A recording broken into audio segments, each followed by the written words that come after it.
시청자 여러분 안녕하십니까? 오전 10시 반 프레스룸 라이브 최인영입니다. 유한솔입니다. 살아있는 뉴스를 더 깊게, 더 쉽게 전해드립니다.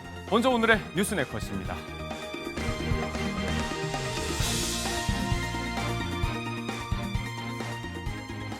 오늘 오후 2시 15분 윤석열 전 대통령 구속영장 실질심사가 열립니다. 재구속 여부가 나오는데요. 이 시각 현재 법원 정문과 서문은 모두 통제 중이고 경찰은 병력 2천여 명을 투입합니다.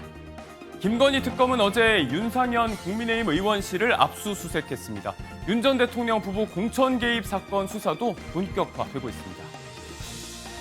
안철수 의원 사태로 공석이 된 국민의힘 혁신위원장, 오늘 아침 빠르게 윤희숙 여의도 연구원장이 임명됐습니다. 윤희숙 체제가 쇄신을 이룰 수 있을지 주목됩니다. 전 남편의 동의 없이 냉동배아로 임신한 이시영 씨 이야기 파장이 꽤 큽니다. 이례적인 일이죠. 연예계를 넘어 사회적으로도 다양한 논의가 나올 것 같습니다. 자, 그리고 오늘은 이스라엘 네타냐후 총리를 만난 트럼프 미국 대통령의 이야기부터입니다. 프레스룸 라이브 지금 시작합니다. And if I were there now, they'd be paying us $10 billion a year. And you know what? They'd be happy to do it. It's a money machine, South Korea. South Korea is making a lot of money. And they're very good. They're very good, but, you know, they should be paying for their own military.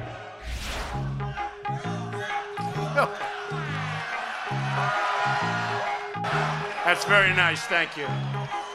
That's very nice. It's nominating you for the Peace Prize, which is well deserved, and you should get it. Thank you very much. This I didn't know. Wow. Thank you very much. Well, they should give me the Nobel Prize for Rwanda, and I should have gotten it 4 or 5 times. I should.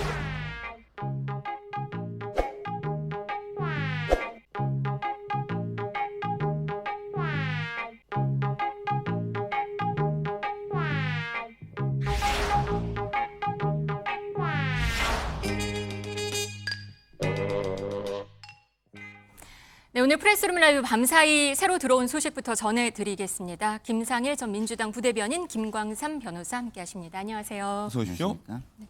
어제 새벽에는 트럼프 대통령이 한국에 쓴 관세 편지를 SNS에 올렸는데 오늘 새벽에는 한국을 거론하면서 방위비를 부담하라고 했습니다.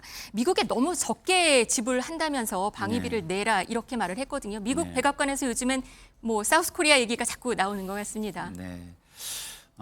트럼프 대통령이 아메리카 퍼스트, 자국 우선주의로 동맹이든 아니든 자국의 어떤 이익을 늘리기 위해서 굉장히 많은 시도를 하는데요. 네.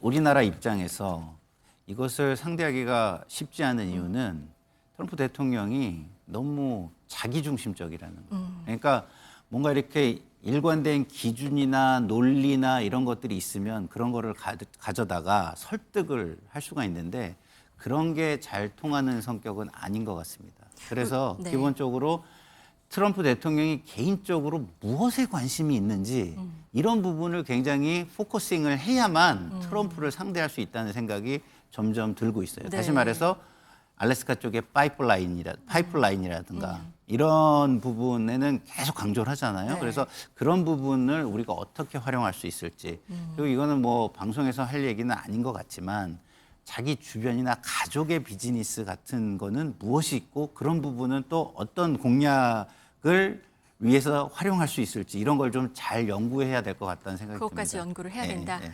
의약품에는 200%, 구리 뭐 50% 관세, 반도체 관세도 곧 발표한다. 이런 얘기까지 했어요. 우리나라가 지금 너무 풀어야 될 게 많습니다, 지금. 이게 트럼프식 협상 방법이죠. 막 패키지 딜로 갈 것 같다가 막 던져요. 뭐 이렇게 왼쪽을 공격했다가 오른쪽을 공격했다 막 이런 식으로 하는데 이런 거에 페이스가 말리면 안 된다. 우리는 명확하게 어떤 우리의 기준을 가지고 어쨌든 있어야 된다. 그러니까 동맹의 신뢰도 강조를 하고 그다음에 트럼프가 정확한 기준이 없다면 미국 내에 정확한 기준을 가지고 있는 우호 세력을 의회 내라든가 업계에서 만들어 가지고 패키지 딜에 말리지 말고 분리 대응할 수 있는 우리만의 전략을 세워야겠다 이런 생각이 듭니다. 네, 이런 가운데 또 네타냐후 이스라엘 총리는 트럼프 대통령에 대해서 노벨상 후보로 추천했다 이렇게 말을 했습니다. 트럼프 대통령은 땡큐다 이렇게 말을 아까 영상에서 볼 수 있었는데요. 온라인에서는 노벨 평화상 추천에 대해서 뭐 영상도 풍자하는 영상이랑 밈도 지금 돌고 있는 것 같습니다. 심지어 노르웨이 뭐 노벨상 안 주면 노르웨이를 폭격할 거다 이런 얘기까지 돌아서 그건 뭐 가짜 뉴스다 이런 얘기까지 있거든요. 제가 볼 때 이제 네타냐후 총리가 노벨상 후보를 추천할 자격이 있는가? 그다음에 이제 트럼프 대통령도 노벨상을 받을 자격이 있나? 저는 거기에 의문의 표시를 합니다. 일단 뭐 이스라엘 네타냐후 총리는 사실은 뭐 자기 자국의 안전을 위해서 어쩔 수 없다고 하지만 가재지구 관련해서 민간인들이 엄청난 살인을 당했잖아요. 살해당하고 박해받았잖아요. 뭐 어떻게 보면 가장 평화를 파괴한 사람 중에 하나단 말이에요. 그 이유야 뭐 어떻든 간에. 그다음에 트럼프 전 대통령도 마찬가지죠. 예를 들어서 이러한의 핵시설 공격을 했는데 이 핵시설 자체를 이제 평화적으로 해결을 했다고 하면 모르겠지만 그게 아니고 결과적으로 벙커버스터 같은 공격을 했고 또 네타냐후의 어떤 이스라엘의 어떤 가재지구에 대한 공격이랄지 이런 것들에 대해서 오히려 찬성하는 입장이잖아요. 그러면 그로 인해서 무고한 민간인이 얼마나 희생이 됐습니까? 그래서 사실 노벨 평화상을 네타냐후는 추천할 자격도 없고 저는 이제 트럼프 대통령도 노벨 평화상 추천될 자격도 없고 받을 자격이 없다 저는 그렇게 봅니다. 네, 트럼프 얘기를 하면 또 빠질 수 없는 사람이 머스크인데요. 또 머스크가 신당을 창당하겠다고 했습니다. 근데 뉴욕타임스가 오늘 보도를 했는데 이건 화성에 인간을 보내는 것보다 더 어려운 일일 거다. 이렇게 말을 했습니다. 뭐 테슬라 주가는 지금 막 급락 중이에요. 우리나라 사람들이 가장 많이 투자한 미국 주식이 사실 테슬라거든요. 혼자만 그렇죠. 급락세예요. 우리 서학개미들 제일 많이 투자한 게 테슬라고 네. 사실 이제 전기차의 어떤 대명사잖아요. 또 그 이후에 이제 로봇 뭐 이런 거에 있어서는 상당히 선두주자예요. 그럼에도 불구하고 어떠한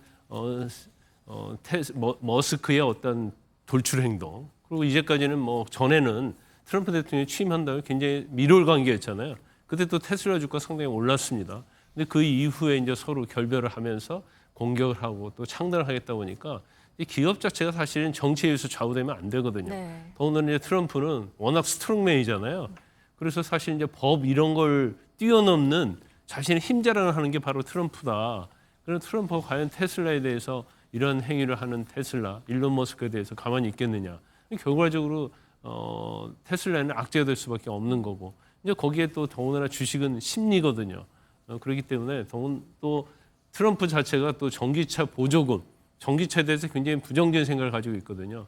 그래서 이제 테슬라의 어떤 순환 시대가 도래했다 이렇게 볼 수 있고 네. 신당 창당하는 것은 뭐 자유죠. 그렇지만 기업과 연관이 돼 있으니까 이제 테슬라에 투자한 그러한 주식 투자자의 입장에서 보면 굉장히 이제 고통스러운 시간이 될 수밖에 없다 이렇게 봅니다. 트럼프는 이렇게 저렇게 좀 전 세계를 흔들고 있는 것 같습니다.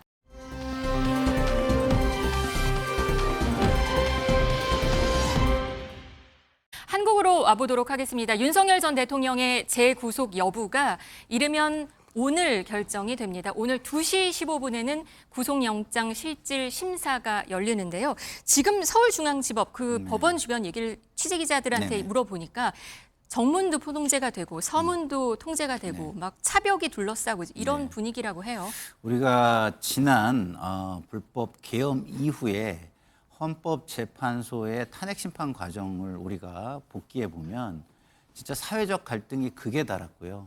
광장에서는 정말 충돌, 상호 충돌의 위험을 많이 느꼈습니다. 네. 그때를 생각한다면 이런 예방 조치가 필요하다고 경찰은 판단할 수밖에 없을 것 같습니다. 네. 다시 윤석열 전 대통령이 윤석열 피고인이 구속이 되느냐 되지 않느냐 이거는 강성 지지층에게는 굉장히 큰 하나의 뭐랄까요 시위를 할 만한 요소가 될 것이고 네. 그 시위에 또 반대되는 시위도 당연히 있을 것입니다. 그래서 이런 부분이 경찰에게는 큰 우려의 지점이고 충돌을 막기 위해서 만전을 기하는 모습이다 이렇게 볼 수 있겠습니다. 네.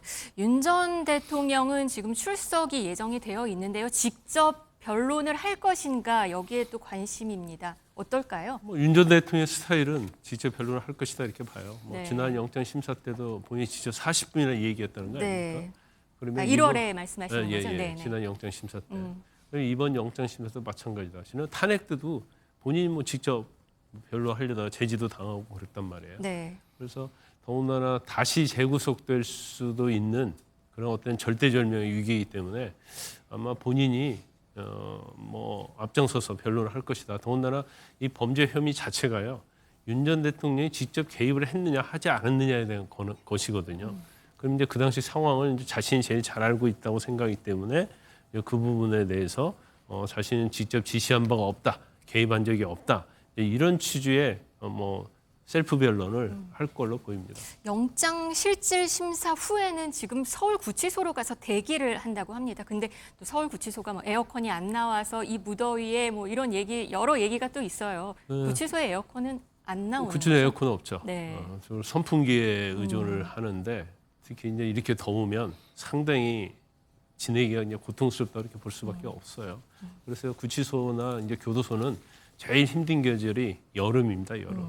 그리고 선풍기 하나에 그것도 뭐 물론 윤 전 대통령 같은 경우는 독방에 있을 가능성이 크지만 네. 같이 있고 또 굉장히 또 수용자가 많을 때는 또 한 방에 막 8명씩 이렇게 있거든요. 그러면 사실 우리가 혼자 있어도 엄청 더운데 네. 이제 같이 부대껴하는 이제 그런 상황이 되는 거거든요. 그래서 아마 지금 특히 이 혹한 100년 만에 한 번 올까 말까 하는 그런 혹한 혹석이라는 거 아닙니까? 그러면 굉장히 오늘 만약에 영장이 발부되면 굉장히 어려운 시간을 보내야 하는 거죠.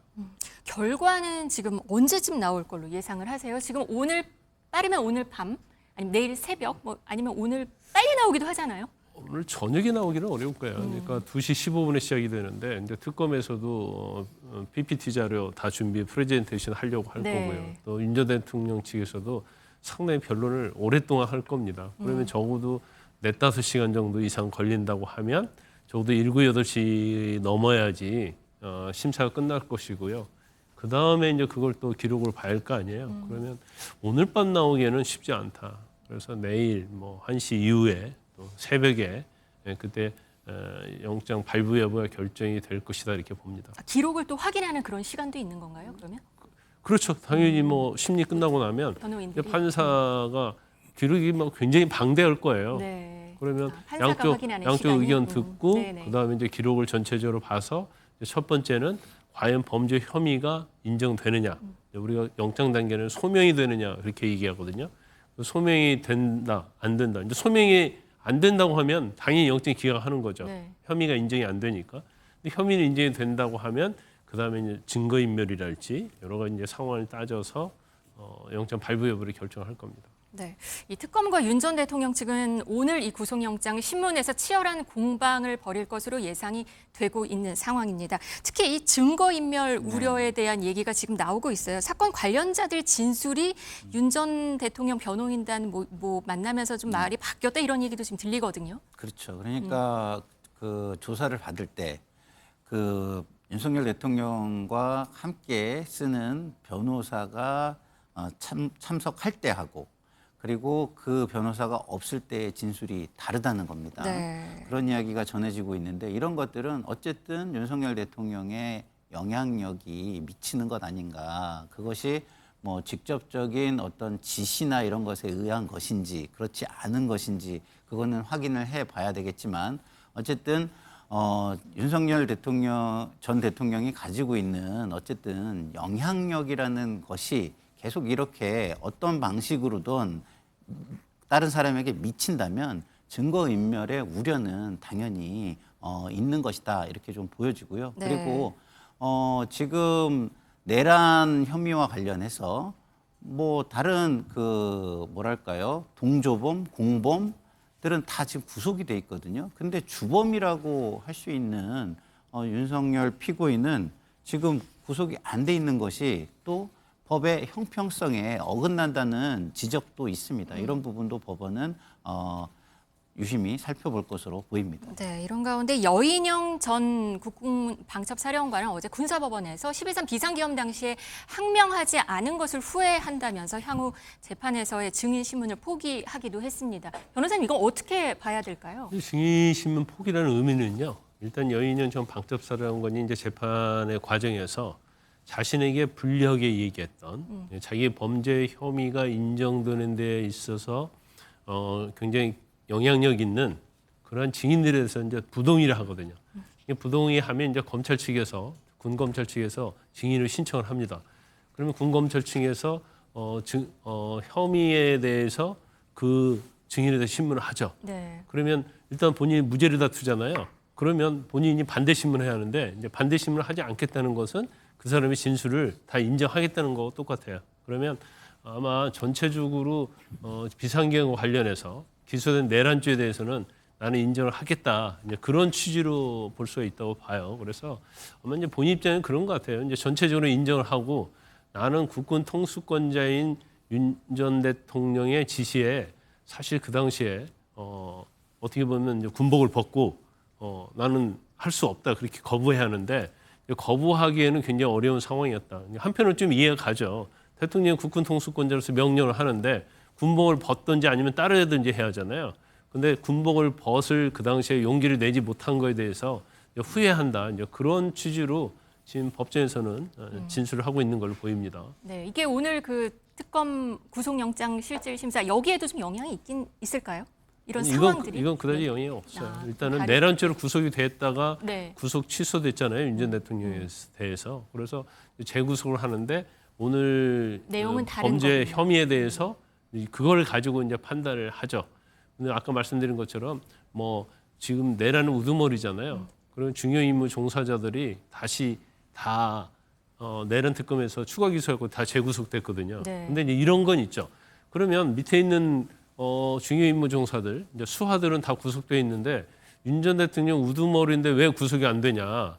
그래서 형평성 문제가 있을 수 있는데 또 다른 시각에서 보면 지금 영장이 청구된 범죄 혐의 자체는 사실은 김용현이랄지 그 수하들하고는 또 별개의 네, 사건이거든요. 네. 그래서 그걸 이제 어떻게 판단하느냐에 따라서 형평성으로 갈 수 있는 것이냐, 아니면 이건 별개의 사건이니까 형평성으로 상관이 없느냐, 이제 그 부분을 영장 재판부가 판단을 할 것이다 이렇게 봅니다. 네, 알겠습니다. 이 민주당 당대표 주자인 박찬대 의원은 여기에 내란 특별법을 발의를 했습니다. 어떤 내용인지 들어보시겠습니다.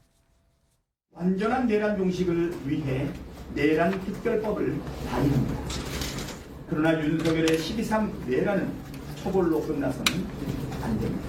내란 특별법은 윤석열 내란을 법적 처벌뿐만 아니라 사회적, 정치적으로 완전히 종식시키는 윤석열 내란 심판 최종 종결판입니다.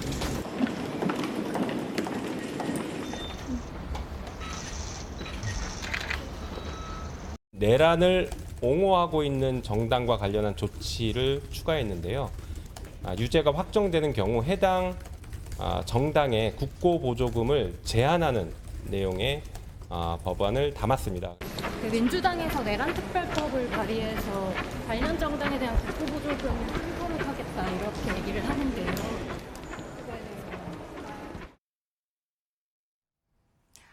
네, 이게 윤 전 대통령의 유죄가 확정이 되면 사면이 안 되고 네. 또 국민의힘 보조금 끊는다. 뭐 이 내용이 어떤 내용인가요? 그러니까 이제 그 내란 혐의가 확정이 되면 네. 윤석열 피고인이 그 국힘 출신, 국민의힘 네, 출신이잖아요. 네. 그래서 배출한 정당에도 그 죄에 해당하는 부분을 물어서 뭐 국고 보조금을 주지 않도록 하겠다라는 건데, 근데 이거는 제가 볼 때는 좀 약간 네. 절제가 좀 필요하다고 봐요. 왜냐하면 나와 다른 세력이 있는 것이고, 그런 세력이 그 이념 자체를 그렇게 가지고 그 조직적으로 움직인다거나 그러면 그 정당은 당연히 해산이 되고 국고 보조금도 조선 안 되죠. 네. 그렇지만 거기에 구성원 중에 누가 본인의 책임 하에 무슨 죄를 저질렀다면 그 구성원을 처벌하고 단죄하는 게 맞지. 그 조직에까지 어떤 연좌제적인 책임을 묻겠다고 하는 거는 어떻게 보면은 나와 다른 사람들은 인정하지 않겠다라는 것으로 네. 보일 수도 있잖아요. 그렇게 전선을 확장할 필요가 있을까? 지금 국정을 운영해 가고 국민 통합을 기반으로 경제 발전과 국가 발전을 이루어야 하는 국정 책임의 주체이자 집권 여당으로서 그렇게까지 확전을 해나갈 일은 저는 좀 아니다라고 좀 보기 무리다. 때문에 네. 좀 약간 권력을 가진 쪽에서 권력에 대한 절제하는 절제가 마음이 좀 필요하지 필요하다. 않을까 이런 생각이 듭니다. 추가적으로 좀 말씀을 네. 드리면 지금 재판 중이잖아요. 네. 그 내란죄가요. 형량이 엄청 무겁습니다. 무기징역 아니면 사형이거든요. 맞아요. 네. 근데 여기다 이제 뭘 처벌하려는지 모르겠는데 네. 그러면 내란죄 대통령과 관련된 정당이랄지 관련죄를 갖다가 완전히 고사시키겠다는 거잖아요. 근데 그 과정에서 그리고 국민의힘 당원들이랄지 국민의힘 의원 등에 물론 일부는 관여할 수도 있죠. 그러면 그런 사람들까지 정말 거의 정치를 못할 정도로 고사시킨다는 거 아니에요? 이건 잘못된 거고요. 네. 그다음에 사면권은요. 헌법에 보장된 거거든요. 근데 법에 의해서 어떻게 사면권을 제한합니까? 국가보조금 마찬가지죠. 이건 헌법이 보장하고 있는 정당 활동의 자유고 그 일환에 의해서 지급되는 건데 국가보조금도 뭐 토해내게 하겠다랄지 네. 지금 108억 원을 국민의힘이 계엄 이후에 또 그렇죠. 받았다. 이것은 너무 이제 네. 강성지지층, 네. 특히 지금 전당대회를 앞두고 있잖아요. 그래서 아무리 이제 정치가 표로 얻는 게 중요하지만 이렇게 무리한 쇼는 하면 안 된다. 저는 그렇게 봅니다. 알겠습니다. 이번에 김건희 특검으로 가볼게요. 김건희 특검은 윤 전 대통령 부부의 공천 개입 사건을 또 정조준하고 있습니다. 어제는 윤상현 국민의힘 의원실을 압수수색했는데요. 이 윤상현 의원은 명태균 씨와 윤 전 대통령 녹취 속에 이름이 등장한 바 있습니다. 듣고 오시겠습니다. 김영삼이 그냥 사선위원회에다가 경선 때도 열심히 뛰었는데 좀 해주지 뭘 그러냐. 내가 상현이한테 내가 한 번 더 얘기를 할게. 걔가 공관위원장이니까. 제가 진짜 평생 은혜 잊지 않겠습니다, 대통령님. 윤상현 의원은 의도와 뭐 이유를 모르겠다 이렇게 지금 뭐 주장은 하고 있습니다. 근데 지금 어찌 됐든 윤 전 대통령 부부 공천 개입 사건이 좀 속도를 내는 모습입니다. 예. 윤상현 의원이 의도와 이유를 모르겠다.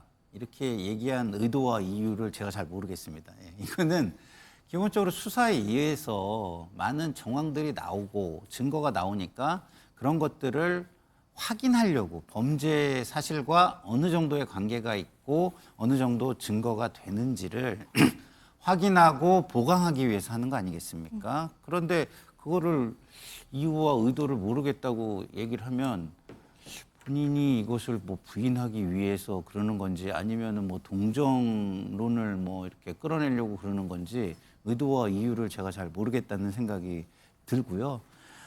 기본적으로 본인이 한 게 없다면 그 당시 상황을 명확하게 그 시계열로 쫙 이렇게 풀어가지고 설명을 저는 할 필요가 있다고 생각하고요.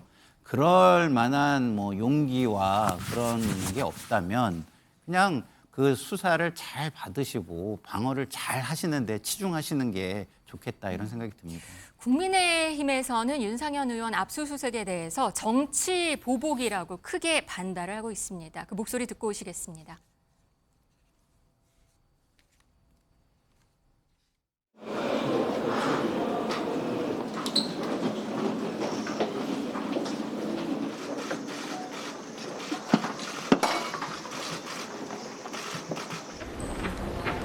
지금 윤상현 의원님 의원실 압수수색 중인데 김건희 특검이. 정치 보복하지 마십시오.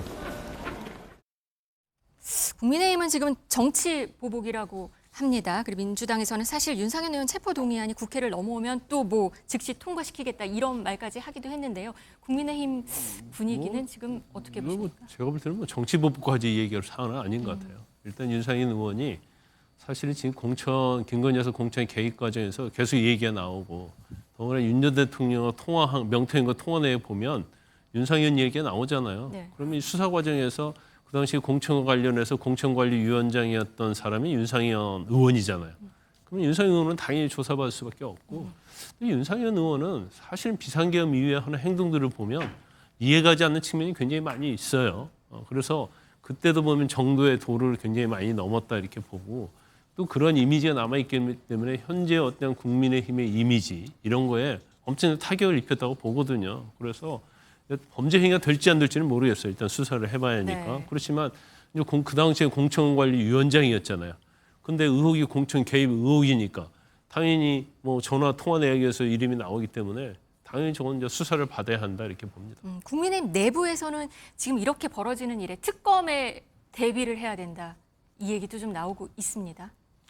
특검에 대비를 해야 한다고 하는데 제가 볼 때는 아마 이제 일부 의원들 특히 계엄 해제 과정에 있어서 거기 참여하지 않았던 의원들이랄지 근데 경우에 따라서는 윤 전 대통령과 비상계엄 전에 내밀하게 통화한 사람이 있는지 여부 그런데 아마 극소수에 불과할 거예요. 네. 이제 그렇지만 극소수에 불과한다 하더라도 특검이 조사를 하고 경우에 따른 기소를 하게 되면 국민의힘 정당 전체에 대한 이미지는 엄청나게 타격이 있겠죠. 그러시면 국민의힘이 사실은 지리멸렬하고 이제 존재감도 없지만 이제 저런 식으로 가고 또 윤 전 대통령이 구속이 되고 그다음에 특검에서 수사를 하고 그러면 이보다도 더 힘이 빠지는 그런 상황에 올 가능성이 크다 이렇게 봅니다. 네, 특검에도 대응을 해야 하는 국민의힘은 지금 바쁩니다.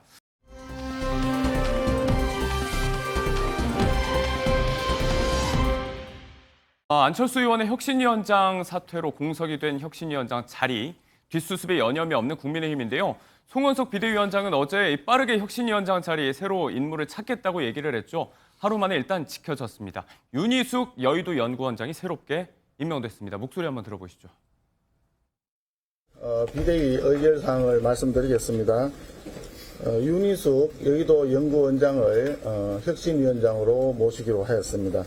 윤희숙 원장님은 처음부터 혁신위원장으로 유력한 후보 중에 한 분이었습니다. 아시다시피 중도 보수를 대표하는 경제통인 윤희숙 원장님이 혁신위원장을 맡아서 앞으로 혁신 업무를 잘 이끌어 주시리라 믿습니다. 네, 오늘 아침에 속보였습니다. 윤희숙 여의도 연구원장이 새롭게 임명이 됐습니다. 앞서도 이제 유력한 후보 중에 하나였다라고 비대위원장은 이야기를 했는데 출범도 전에 안철수 의원의 사퇴로 좌초하는 거 아니냐 이런 이야기가 많이 나왔었는데 일단 인선 면에서는 수습을 좀 빠르게 하고 있는 것 같습니다. 인선은 이제 수습 빠르게 하는데 다시 이제 혁신위원장이 온다고 해서 혁신이 가능하지 않다 저는 그렇게 봐요. 예. 왜냐하면 현재 이제 구주류라고 할 수 있는 친윤 세력이 당을 장악하고 있잖아요. 그러면 결과적으로 지금 혁신이라는 게 지금 국민의힘 당면의 혁신은 탄핵과 비상계엄으로 인해서 무너진 보수 어떤 괴면 이걸 다시 일으켜 세워야 하잖아요. 근데 어떻게 보면 탄핵 찬성에 앞장섰던 친윤 그런 구세력들이 당에 건재하고 있으면서 영향력을 행사하고 있는데 지금 윤희숙 혁신위원장이 내부에서 어떤 세력을 갖고 있는 것도 아니고 또 당원들의 어떤 지지를 받고 있는 것도 아니단 말이에요. 더군다나 이제 8월 한 19일 정도 전당대회가 있을 가능성이 큰데 그 안에 어떻게 무슨 일을 할 수 있을까? 네. 결과적으로 단순한 구호에 그칠 가능성이 크다 이렇게 보고요. 네. 근데 결과적으로 지금 국민의힘이 현재 상황에서 탈출할 수 있는 방법은 이제 전당대회에서 당대표가 누가 되느냐의 문제거든요. 예. 근데 그것도 지금 현재 상황에서는 과연 개혁과 혁신을 할 수 있는 당대표가 될 가능성이 확률적으로는 별로 없어요. 네. 그래서 사실은 이제 지금 보면 국민의힘의 미래는 굉장히 암울하다 이런 생각이 듭니다. 네. 전반적으로 좀 회의적인 시각을 주셨는데 이제 언더찐윤 이런 이야기도 나오지만 그 잠시 후에 한번 공히 다뤄보도록 하고요. 이 안철수 의원의 사퇴 이후로 파장이 일파만파였는데 새롭게 임명된 윤희숙 여의도 연구원장은 앞서 이 사태에 대해서 이렇게 얘기를 또 하기도 했습니다. 지금 굉장히 절박한 시기인데 혁신위가 출범도 하기 전에 어떤 이 권한 다툼을 통해서 좌초됐다. 그래서 당의 진짜 주인도 아닌 사람들이 지금 주판을 튀기기에 바쁘다. 이런 식으로 이야기를 했습니다. 관련해서 이제 본인이 이런 자리를 맡게 된다면 또 어떤 역할을 할 것인가. 또 역으로 또 관심을 가져볼 수 있는 부분인데 자, 지금 김광삼 변호사님의 말씀대로 과연 이 실질적인 혁신이 가능할 것인가?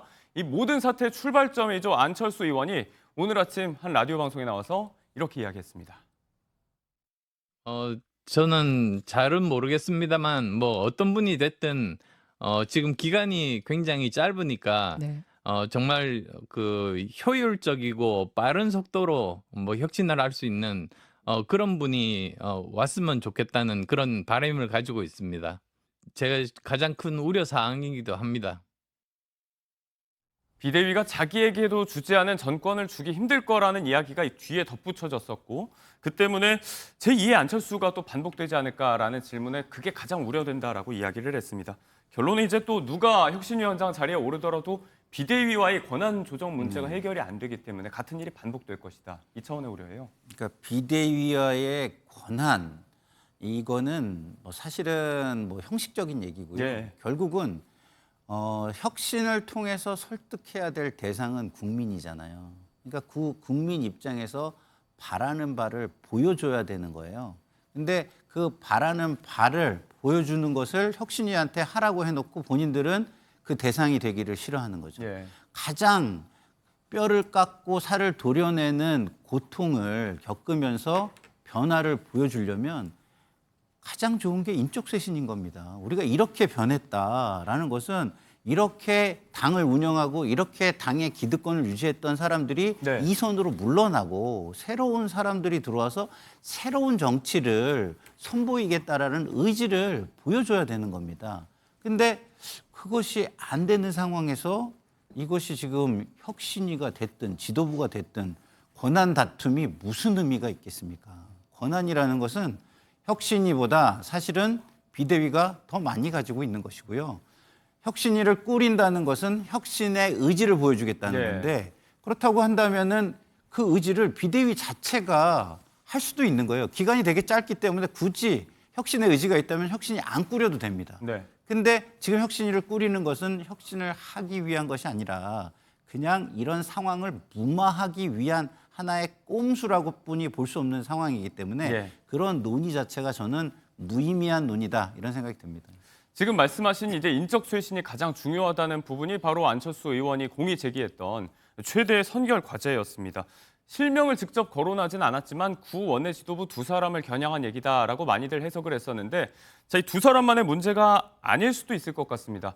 최근 정치권에서 계속 화제가 되고 있는 이야기, 일종의 모집단이 있는 것 같습니다. 언더 친윤을 넘어서 언더 찐윤이다 이렇게 또 일컬어지고 있는데 수면 아래에서 기득권을 지키기 위해서 또 암약하고 있고 또 혁신을 방해한다는 실세 그룹이 있다. 이 차원의 문제 제기가 지금 정치권에서 며칠 새 계속되고 있습니다. 당내에서도 뭐 관련 이야기가 나오고 있는 것 같은데 실체가 있는 그룹입니까? 김광삼 변호사님. 저는 잘 모르겠어요. 잘 네. 모르는데 지금 국민의힘이 돌아가는 상황을 보면 제가 볼 때는 충분히 그거 자체는 설득력이 있는 말이라고 봐요. 그러니까 네. 내부적으로 밖으로 드러나지 않고 목소리를 내고 있지 않지만 네. 국민의힘 내부에서 자기들의 기득권을 지키고 물론 그런데 지금 이제 윤 전 대통령은 이미 뭐 파면돼 버렸잖아요.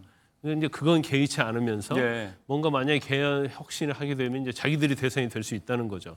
이제 그러다 보니까 이제 물밑에서 뭔가를 하는 그런 찐윤들이 있다. 예. 그래서 이제 구체적으로 누구누구다고는 얘기는 안 하고 있지만 그게 이제 TK에 기반을 두고 예. 있는 의원들, 그러면서 지역구는 열심히 관리하고 있는 의원들, 이런 사람들이 어떻게 보면 현재 이제 국민의힘의 개혁과 혁신을 방해하는 예. 장애물이 되고 있다. 이제 이런 얘기 많이 나와요. 그런데 그 사람들이 밖으로 들어다니지 않으면서 이제 은근히 하고 있기 때문에 사실 이제 그런 부분에 대해서도 개혁 혁신을 때 명시적으로 할 수 없고 예. 우리가 보통 친윤, 찐윤이라고 하면 보통 뭐 이철규 의원이랄지 아니면 뭐 쌍권이라고 권성동, 뭐 권영세 뭐 예. 이런 사람들 얘기하는데 이제 그런 사람들은 늘어난 의원들이고 이제 그 밑에서 오히려 이제 어떻게 보면 힘을 발휘하는 의원들이 국민의힘 이제 좌지우지하고 있다. 예. 이제 이런 얘기 많이 나와요. 그런데 뭐 제가 볼 때는 안일등 굴뚝에 연기 나겠습니까?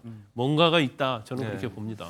총대를 매지 않고 있는 실세가 따로 있다. 그 실체에 대한 여부를 떠나서 혁신을 가로막고 있는 구주류가 존재한다라는 게 지금 문제의식의 기본입니다.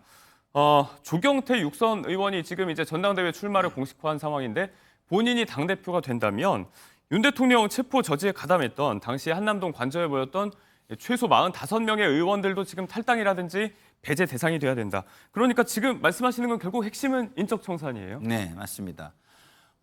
조경태 의원이 부산에서 민심을 잘 저는 읽고 있다고 생각을 해요. 그러니까 지금 사실은 스스로 이 45명에 해당하는 분들이 정말 당을 위해서, 대의를 위해서, 그리고 국가와 국민을 위해서 자신들을 돌아보고 정치 일선에서 한 발 물러나서 자숙의 시간을 갖는다면 저렇게 억지로 쇄신의 대상을 삼거나 이러지 않겠죠.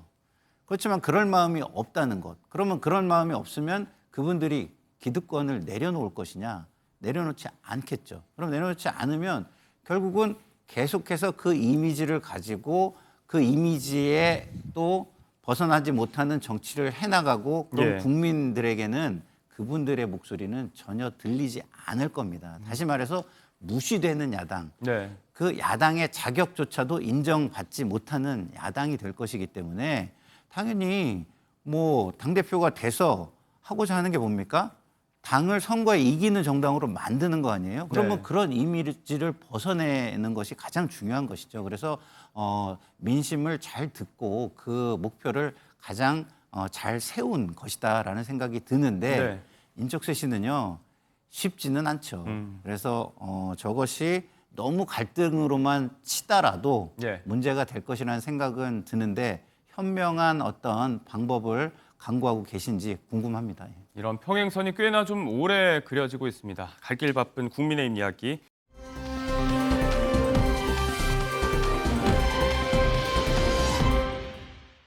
혁신위를 둘러싼 내용 수습 이야기 해봤다면요. 이제는 이 대여 투쟁을 위해서 전열을 좀 가다듬고 있는 야당의 이야기도 좀 청문회를 중심으로 해보도록 하겠습니다. 오늘 14일 강선우 여가부 장관 후보자를 시작으로 해서 줄줄이 내각 청문회가 예정이 돼 있습니다. 슈퍼위크라고도 부를 수가 있을 것 같은데 국민의힘은 이제 송곳 검증을 벼르면서 국민검증센터도 출범을 시킨 상황입니다.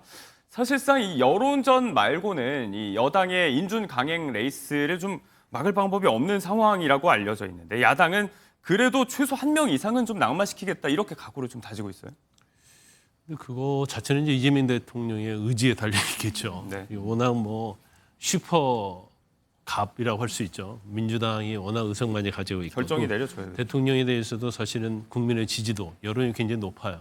그러니까 웬만하면 강행을 해도 여론에는 영향이 없고 또 국민의힘이 워낙 지리멸렬하니까 사실은 뭐 야당으로서 제가 볼 때는 지금 현 민주당이랄지 정부가 인정하지 않을 정도로 지지도가 낮단 말이에요.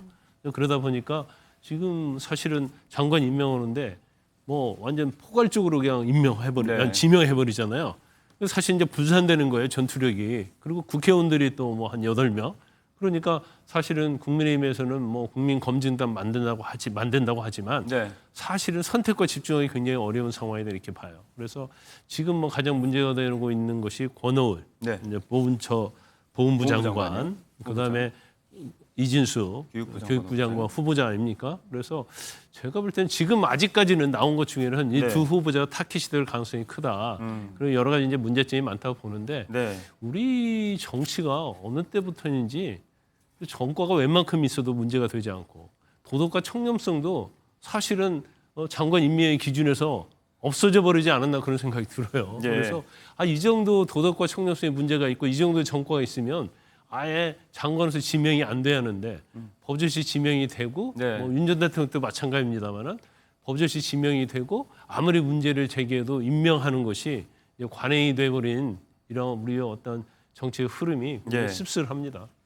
논란이 되고 있는 후보자들을 검증해내기 위해서 이제 7대 검증 기준 이런 것도 세우고 이제 여론전을 펼치겠다, 국민청문회, 국민검증센터 이런 수단들도 동원을 하겠다고 하고 있는 야당입니다. 일단 지금 말씀하신 뭐 권오을 후보자라든지 이진숙 후보자가 주요 타겟이 될 것이다 이렇게 예상을 해주셨는데 각각의 후보자들이 지금 갖고 있는 의혹에 대해서 적극적인 소명이 나오고 있지는 않으니까 이 부분에 대해서 따져보기보다는 요즘 그런 이야기를 많이 하더라고요. 청문회에서 답하겠다가 일종의 유행어가 되고 있다. 그래서 뭐 하루만 버티면 되니까 적극적으로 다들 소명 안 하는 거 아니냐. 이런 차원의 의혹이라든지 비판 제기가 지금 야당을 중심으로 계속 있습니다. 비판할 만하죠. 그게 국가의 미래와 국민의 공익에도 도움이 되지 않기 때문에 그런 부분에 대해서 시스템을 빨리 점검을 하고 새로운 청문 제도가 필요한 것이 아닌가 이런 생각이 들어요. 지금까지의 청문 제도는 저는 의미를 잃었다고 봅니다. 왜냐하면 지난 정권 네. 청문회를 다 무력화시켰고 사실상 뭐 의미 없게 만드는 거 아닙니까? 그리고 이번 정권에서도 사실은 그런 것들에 대해서 어떤 스스로 개선하려는 노력은 지금 없는 거예요. 예. 그리고 실제로 현실이 그거를 개선해가지고 사람을 골라서 쓰기가 쉽지 않은 현실이 있을 수도 있습니다. 그렇다고 한다면 저는 국회에서 정말 현실적인 논의를 통해서 네. 도대체 이것을 어떤 식으로 할 것인가. 예를 들어서 권오울 후보 같은 경우 도덕성의 문제가 많이 드러나고 있어요. 예. 그러면은 국민 통합이라는 가치, 그다음에 도덕성의 가치 이런 것들은 뭐 계량화를 해가지고 뭐 더해가지고 이게 플러스가 되거나 뭐 마이너스 되거나 이렇게 할 것인지, 평가가 될 수 있게. 예, 그렇게 할 것인지, 아니면 뭐 하나만이라도 문제가 되면은 낙마를 시킬 것인지 예. 등등 이런 것들을 좀 논의를 해가지고 모두가 일관되게 적용할 수 있는 기준이 네. 필요한 시점이 왔다고 봅니다. 그렇지 않고 지금 전 정권들이 그렇게 했다고 해가지고 계속 이런 식으로 지금 이명박 정부에서 해나가면 국민 지지는 사실은 이재명 정부에서 네. 이재명 정부에서 그렇게 해나간다고 한다면 이재명 정부도 국민들에게는 똑같다고 느껴지고 피로감이 점점 쌓여가고 결국은 지지가 멀어지는 정부가 될 수도 있다라는 우려가 있습니다. 그래서 좀 더 도덕적으로도 좀 더 나은, 그럴 수 없다면 예. 국민과 공감하면서 합리적인 대안을 내는 성공하는 정부가 되기를 저는 희망합니다. 청문제도 보완에 대해서 근원적인 문제 제기도 해주셨는데 어쨌거나 중요한 건 또 다가오는 청문회 일정들이겠죠. 어떤 이야기들이 오갈지 한번 지켜보도록 하겠습니다. 정치권 소식 여기에서 두 분과 정리하겠습니다. 고맙습니다. 고맙습니다.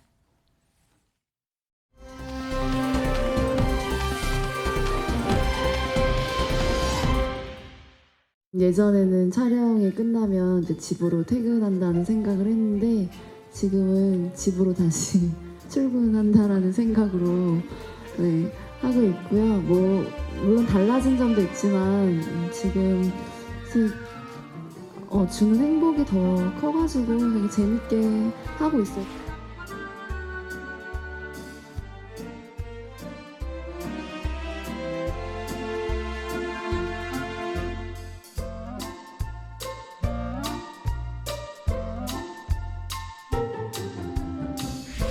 오늘 북한산 정윤이랑 등산 오늘 버킷리스트는 성공했습니다. 너가 산 정상에 2번이나 왔어. 그럼 이제 일단 여기 바람 부니까 내려갈게요.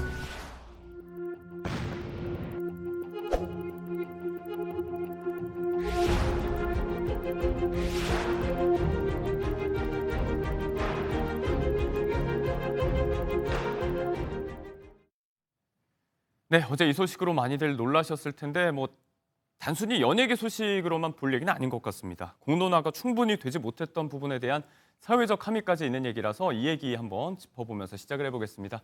홍종선 대중문화 전문기자, 박진아 아나운서 두 분과 함께합니다. 어서 오세요. 안녕하세요. 네, 배우 이시영 씨의 임신 소식입니다. 일단 얼마 전에 이혼 소식이 알려졌는데 둘째 임신 중이라고 지금 소식이 전해졌어요.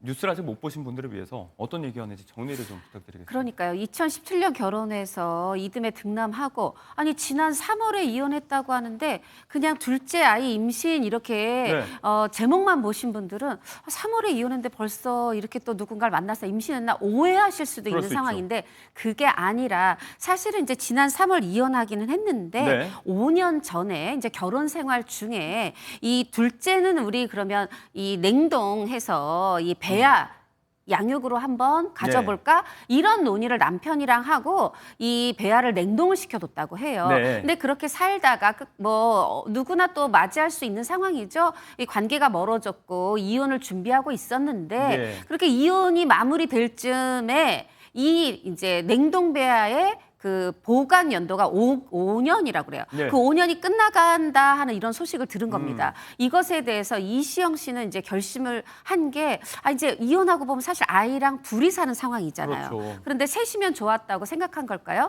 이제 이 폐기되기 전에 폐기시키지 말고 엄마들 입장에선 사실 이런 냉동배아도 조금 악이라는 생명이라는 생각이 들거든요. 그래서 이제 만약에 시술을 하고 성공한다면 낳아야 되겠다 생각을 한 거고 그런데 이제 이때 당시에 법적으로 마무리 단계이긴 하지만 아직은 법적 남편일 때 네. 이걸 상의를 했는데 사실 그때 당시에 반대를 했다고 해요. 네. 그럼에도 불구하고 혼자의 결단으로 아니 나는 낳아야 되겠다 생각을 했고 그렇게 해서 이제 둘째 아이 임신에 성공을 했고 그 사실을 지금 대중에게 알린 상황입니다. 그러니까 이게 냉동된 배아를 이렇게 생성하고 냉동하는 데까지는 두 사람이 동의를 했는데 그렇죠. 이식하는 데는 동의를 사전에 한 바가 없다. 근데 이제 시한이 지나면 폐기가 돼야 된다는 얘기잖아요. 맞습니다. 그러니까 그걸 이제 받아들일 수 없는 엄마 입장에서 좀 일방적으로 이식을 한 셈인 건데 자, 바로 이 부분 때문에 우려와 논박이 좀 있었습니다. 남편이 이제 사전 동의하지 않았다고 하지만 뭐 최근에 또 언론사 통해서 입장 발표가 있었는데 다행히도 지금은 아빠로서의 책무는 다하겠다 이렇게 얘기를 했다고요? 네, 그렇습니다. 일단 한 언론사를 통해서 이시영 씨의 남편은 자신의 입장을 전했는데요. 네, 전 남편이죠, 이제. 네, 전 남편이죠. 이혼을 하긴 했지만 첫째와 긴밀히 소통을 하고 있다고 얘기를 했습니다. 이시영 씨와는 이런 얘기를 계속하고 있어서 네. 냉동 보관 만료 시점이 다가온 것도 또 이시영 씨가 임신을 결심한 것도 알고 있었다고 하는데요. 말씀해 주신 것처럼 둘째 임신에 대해선 자신은 반대했었다고 합니다. 하지만 이미 이혼을 했고 아빠로서는 책임을 다하겠다는 입장을 전해왔습니다. 양육을 하는 데 있어서 또 출산을 하는 데 있어서는 협의를 해서 책임을 각자 다 하도록 하겠다라는 입장을 전했습니다. 네, 다른 무엇보다 이제 아이를 생각해서 정말 다행스럽다는 생각이 좀 들고요. 경위가 어떻든 이시영 씨가 이렇게 두 번째로 임신을 했습니다. 이 소식이 좀 뒤늦게 알려지면서 그때 그래서 그랬구나, 그랬던 거였구나 하는 댓글들 한 유튜브 영상이 또 화제가 되고 있어요. 맞습니다. 이제 이시영 씨가 한 방송인 개그맨이 운영하는 개인 채널에 출연을 한 거예요. 예. 근데 이시영 씨가 평상시에 뭐 본인의 사생활이라든가 뭐 이런 뭐 습관 이런 것을 숨기는 사람이 아니거든요. 그래서 본인 술 좋아한다 이런 얘기도 했었는데 그랬죠. 이때 술을 이제 상대방 신동엽 씨였는데 사실 그 상대방 분도 서로 이제 술을 좋아하는 상황인데 이게 원래 거기서 술을 마셔야 되는 그렇죠. 그런 그게 포맷이잖아요. 컨셉이기도 네. 포맷이기도 한데 여기서 이제 술을 마시지 않는 거죠. 그러면서 이 시청자분들 의아해 하니까 네. 제가 원래 술 굉장히 좋아하는데 지금은 조금 치료받는 게 있어서 술을 마실 수 없다 얘기를 했는데 네. 이제 지금 누리꾼 분들이 국민분들이 그때 술 안 마신 게 그 치료한다는 게 이렇게 둘째 아이를 갖기 위한 과정이었구나 이러면서 우리 흔히 뭐 성지 끓이다 술래 끓이다 네. 하듯이 이게 이제 미리 이 상황을 예견했던 성지 영상이다 이러면서 많은 분들이 다시 찾아보고 계시네요. 이런 이야기 끝에 이제 지금 보시는 것처럼 축하의 메시지들이 이제 누리꾼들로부터 이어지기도 했는데 아이를 갖는다. 그리고 또 뒤늦게 아이 아빠가 아빠 역할 책임도 받아들인다고 하니까 축하할 일이 맞습니다. 다만 앞서도 좀 논박이 있다는 얘기를 했었죠. 말 그대로 전례 없는 처음 있는 일이고 법적으로 좀 애매한 지점, 공백 지점이 있다는 얘기가 나오더라고요. 그렇습니다. 왜냐하면은 이제 처음에 5년간 냉동 보관합니다 할 때는 부부가 같이 동의를 하고 서명을 했지만 네. 그 마지막에 이제 이 임신하는 단계에서는 당시에 지금은 전 남편이 된 분이 반대를 했고 그러다 보니까 이거 전 남편이 동의하지 않았는데 이 엄마 혼자서 독단으로 결정하는 거 법적으로 문제 있는 거 아니야? 예. 이런 시선이 나왔어요. 물론 조금 아까 우리 박 아나운서께서 설명을 해주셨지만 네. 지금은 아니지만 이게 이시영 씨 많은 분이 사랑하다 보니까 이 임신 소식이 전해지자마자 많은 또 변호사분들도 또 혹은 방송에서도 이 문제를 다룰 수밖에 없었는데 네. 그때 당시에 우려는 이랬어요. 만약에 엄마가 이렇게 혼자 독단으로 결정을 했다. 그랬을 때 이 보통 이제 요즘은 혼외자라는 말을 쓰지 않죠. 예. 이제 이 엄마가 이시영 씨가 혼자 싱글막을 자발적으로 택한 겁니다. 그랬을 때 아빠가 친부가 생물학적 아빠가 이 아이가 내 아들입니다. 내 딸입니다. 이렇게 내 자식이라는 거를 인지를 해주는 과정이 있어요. 그 인지 과정을 진짜 아빠가 해주느냐 해주지 않느냐에 따라서 갈릴 수 있다는 우려를 한 거예요. 예. 만약에 인지 절차를 그냥 자연스럽게 해준다. 그러면 이게 문제가 없는데 네. 해주지 않으면 이거 인지해달라. 소송을 해야 이제 그래서 비로소 말하자면은 이 가족관계 등록부에 엄마 이시영, 아빠 누구 이렇게 등록이 된다는 거고 네. 그렇게 해야 이 아빠에게도 뭐 친권, 뭐 면접권, 양육권 또 생활비, 양육비도 줘야 하고 네. 이런 부분들의 법적 관계가 정리가 된다는 거죠. 그래서 이제 이러한 우려도 있었고요.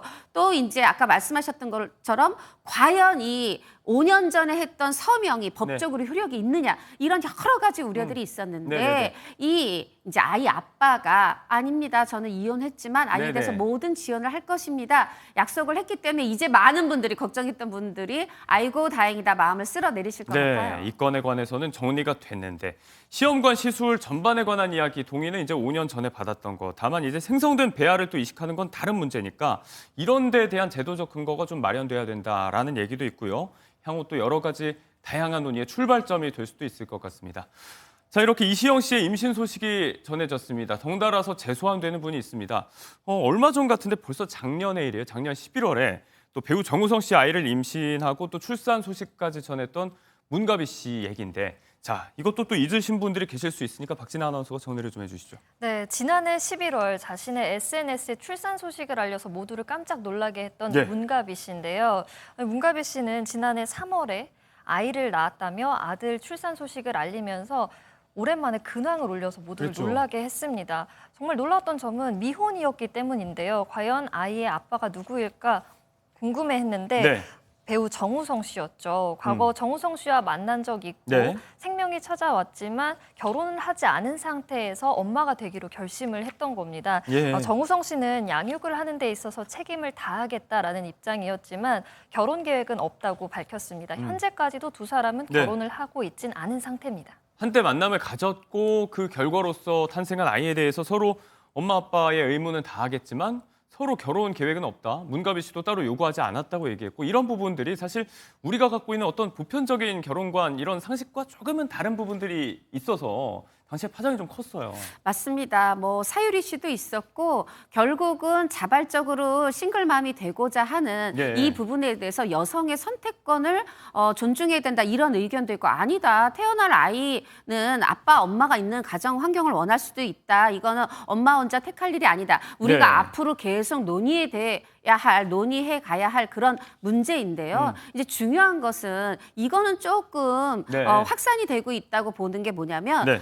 아이를 갖고자 할 때 결혼이 필수인가? 그러니까 아이에게 생물학적 엄마와 아빠가 있고 네. 또 이걸 가족관계 등록부를 떼봤을 때 엄마 아빠가 명시돼 있는데 그것 이상의 어떤 남녀가 함께 결혼을 하고 법적으로 혼인 신고를 하고 네. 이런 결혼이 필수이냐 이런 부분에 대해서 요즘 젊은 분들이 이제 문제의식을 갖거나 아니면 새로운 생각도 해볼 수 있지 않나요? 네. 이렇게 제안을 하는 것 같아요. 저는 거기에서 사유리 씨의 말이 조금 네. 그 젊은이들의 마음을 대변한다 싶은데 사유리 씨는 어렸을 때부터 엄마가 되고 싶었다고 그래요. 네. 근데 어느 날 보니까 제가 이제 자연 출산을 하기도 힘들고 어떤 이런 이제 인공적으로 시술을 통해서 아이를 갖고 낳는 것도 조금 어려워진 시기가 돼 있었다라는 네. 거죠.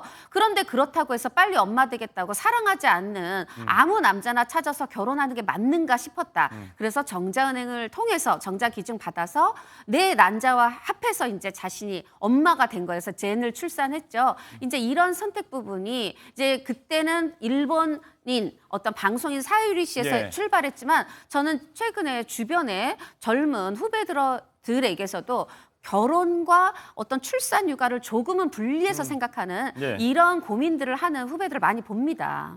결혼과 출산이 불가분 나아가 뭐 선후의 관계로 여겨졌던 기존의 전통적인 결혼관도 좀 변하고 있는 것 같습니다. 생각해 볼 지점이 있었던 이야기 드렸고요.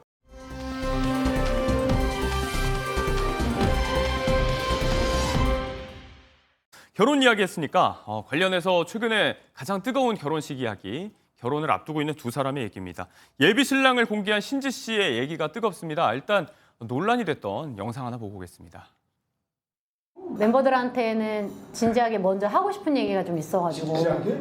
진지하게 하지 마. 이상할 것 같아, 뭔가 또. 근데 하긴 해야 돼. 왜? 이거는 이제 꼭 알아야 될 얘기라서. 이 얘기가 좀 놀라실 수 있는 얘기인데. 진짜? 네. 안 들으면 안 돼? 남자친구로서 이제 약혼자로서 많은 분들이 이제 알게 되셨어요. 그렇지. 지선이가 이렇게 유명한 사람인지 몰랐거든요. 그냥 한 여자로만 봤어요. 정말 이제 제가 말씀드리고 싶은 게 제가 사실 이제 결혼을 한번 했었고요. 그리고 사랑스러운 딸이 한 명이 있습니다. 딸이 있다고요? 네, 사랑스러운 딸이 한 명이 있어서 전분이 키우고 계시지만은 서로 이제 소통도 하고 아이를 위해서 하나하나 신경 같이 쓰려고도 노력하고.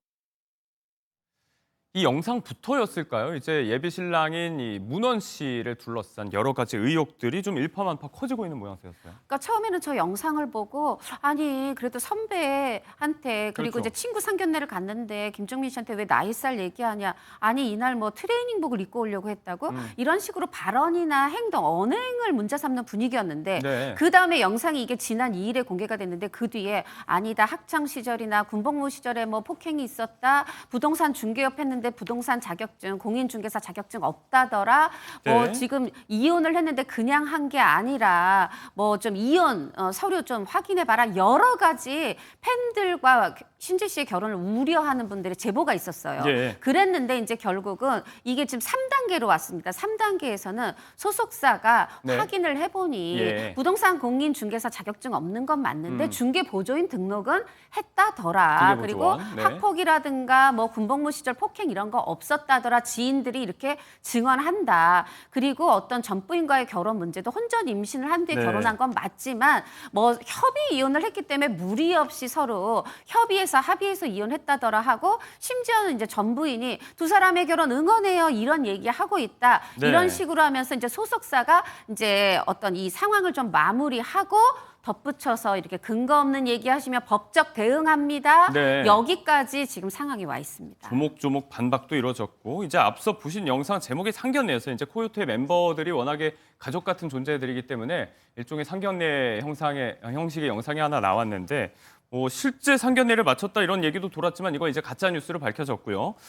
일단 이 코요태가 컴백을 앞두고 있는 상황이기 때문에 방송 활동이 좀 예정이 돼 있는데 앞으로 좀 방송 나와서 어떤 얘기를 할 가능성이 좀 있죠. 네, 그렇습니다. 바로 오늘인데요. 오늘 오후 2시 한 라디오 방송에 출연이 예정되어 있습니다. 예. 가수 신지 씨와 또 동료 가수 백가 씨도 출연을 할 것으로 보이는데요. 네. 최근에 이렇게 이슈가 됐던 만큼 관련 의혹과 관련해서 이야기를 할 것으로 보입니다. 또 12시간 전에 신지 씨가 자신의 SNS에 자신의 예. 입장을 밝혔습니다. 소속사와 같이 이야기를 나눠보고 또 관련 의혹들을 살펴본 결과 의혹은 모두 사실이 아니라고 밝혀졌다라고 전했는데요. 팬들의 관심과 우려 충분히 이해하고 이후의 일은 시간을 갖고 지켜봐 주시면 감사하겠다라는 입장을 전해왔습니다. 네.